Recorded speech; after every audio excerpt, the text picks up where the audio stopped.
Enerji içkilərinin zərərləri mövzusu həm gənclər, həm də böyüklər arasında geniş müzakirə olunur.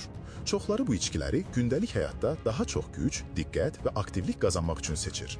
Lakin enerji içkisi nədir sualına cavab tapmadan və onun enerji içkilərinin tərkibi haqqında məlumat almadan bu içkilərin təsirini başa düşmək mümkün deyil. Bu içkilərin əsas məqsədi enerji balansını süni şəkildə artırmaq olsa da, uzun müddətli dövrdə ürək-damar sağlamlığı, sinir sistemi və böyrəklərin funksiyaları üzərində ciddi mənfi təsirlər yaradır. Enerji içkilərinin yan təsirləri əsasən yüksək kafein dozası və təsirləri şəkər və süni əlavələrin çoxluğu ilə bağlıdır. Bu səbəbdən enerji içkiləri və ürək sağlamlığı, enerji içkiləri və yuxusuzluq, eləcə də enerji içkiləri və sinir sistemi arasındakı əlaqə çox vacibdir. Uzun müddətli istifadə enerji içkilərinin gənclərə təsiri baxımından da təhlükəlidir. Çünki bu yaşda olan insanlar daha tez kafein asılılığı və psixoloji təsirləri ilə üzləşirlər.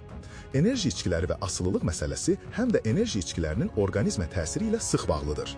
Həddindən artıq istifadə həzm sisteminə mənfi təsirləri, şəkərli içkilərin zərərləri və qida təhlükəsizliyi problemlərini artırır.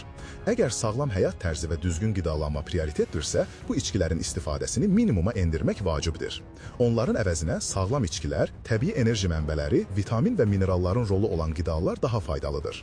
Mütəxəssislər enerji içkiləri haqqında həkim fikirləri əsasında xəbərdarlıq edirlər ki, enerji içkiləri və idman kombinasiyası da risklidir. Əvəzində enerji içkilərinin yerinə nə içmək olar sualına cavab olaraq, təbii içkilər və orqanizmin bərpası üçün faydalı məhsullar tövsiyə edilir.